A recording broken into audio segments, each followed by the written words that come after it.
About 6 months ago, I had my first performance as an adult ballet student. Now, my journey didn't stop right there.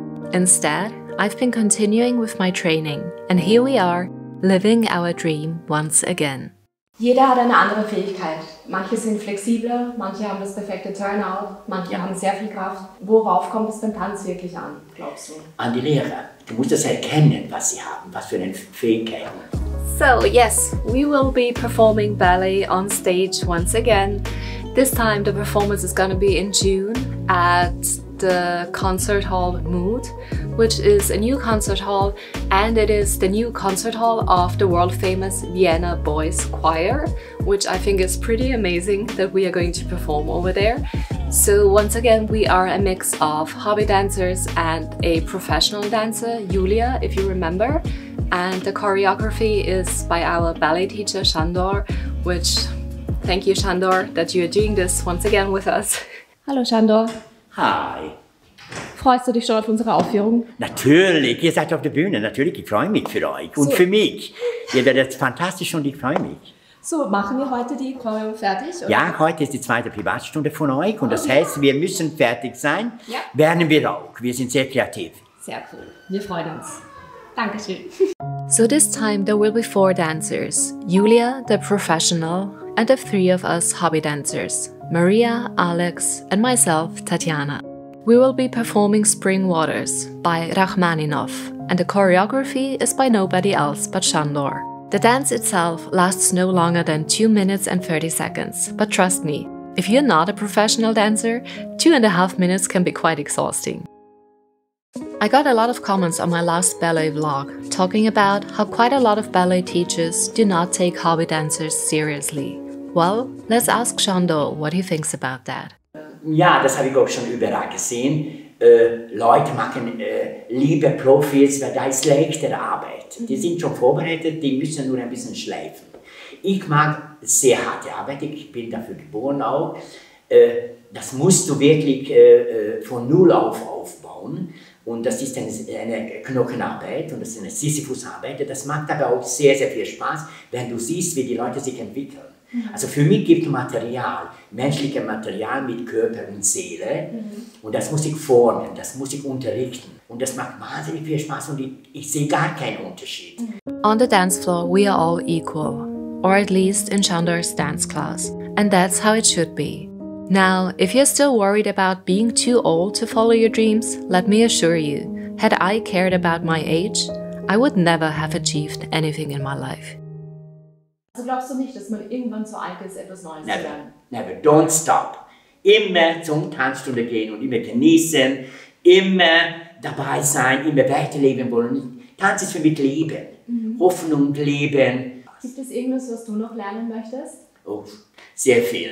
Zum Beispiel Geduld. Ich habe Geduld mit anderen Leuten, mit mir weniger. Jeder hat eine andere Fähigkeit. Manche sind flexibler, manche haben das perfekte Turnout, manche haben sehr viel Kraft. Worauf kommt es beim Tanz wirklich an, glaubst du? An die Lehrer. Du musst das erkennen, was sie haben, was für eine Fähigkeiten, was für eine Möglichkeiten die haben. Und in dieser Fähigkeiten, wir sind unterschiedlich charakterlich, sind wir auch Menschen unterschiedlich. Wir haben immer die Möglichkeiten, das rauszuholen. Geduld, da sage ich wieder Geduld und Liebe zu deinen Leuten. Du musst deine Leute lieben und respektieren. Dann kriegst du auch Respekt natürlich. Und das kommt alles immer wieder zurück zu dir. Our ballet class is pretty inclusive.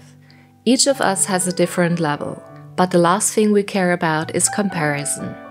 Instead, we focus on what we can improve and how we can turn our weaknesses into strengths. So embrace your body and be proud of what it is capable of. Because one thing dance has taught me is that our bodies are pretty impressive.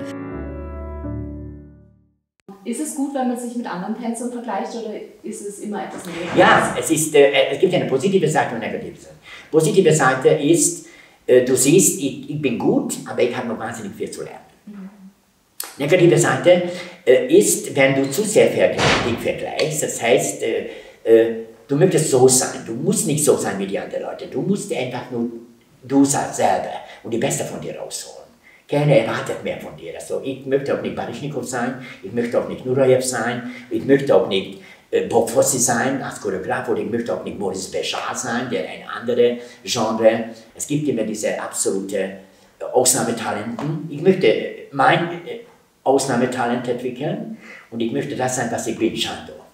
I really love to have a professional dancer in class, like Julia, for example, because whenever she is here, then I can just like look at her, how she is doing all the movements and stuff, and how it's supposed to look like, instead of when I just watch myself in the mirror and I'm like, oh yeah, it looks pretty fine. And then I see myself on the video and I feel like, not so much. And if you believe that professional dancers are immune to doubts and insecurities, let me tell you, you're wrong. It's a very competitive profession to pursue, and even the best of them have to overcome their fears in order to become successful. I remember last time we met, you were a little bit like worried. Yeah. That you wouldn't find like any job offer. I was worried that I don't get a contract. What was the main issue, you think? I think the main issue was that I thought I was too tall and basically not good enough. I mean, it's such a competitive job. And I was afraid. Oh, come on, you're really good. Like she's yeah, a pro. but there are many other girls that are much better. Yeah, but you dance so beautifully. Thank you.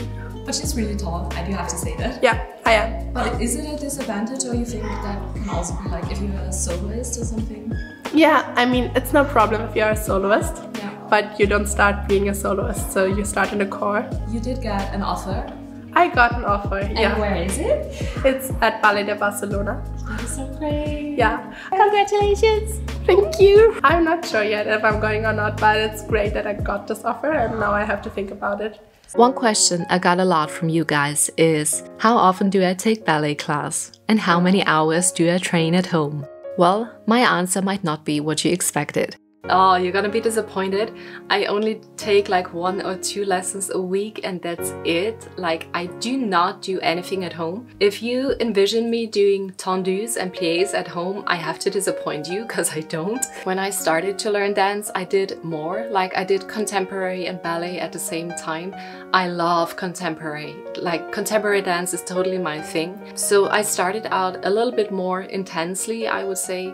But I can still see improvement, you know, despite just having 1 or 2 lessons a week. I think that is one thing that I learned from dance, that sometimes you have good days and sometimes you'll have bad days. But as long as you keep going, things will improve. Like, you will get better, you will grow. So just keep going. And that's exactly what it is about. Life itself is like a dance. And in order to master life, you have to keep moving. I once again hope that this vlog inspires you to dream and to have the courage to follow those dreams. Because if you don't, you might miss out on a lot of opportunities and a lot of amazing people. Because after all, it's the people you meet along your way and the memories you share with them that make life worth living.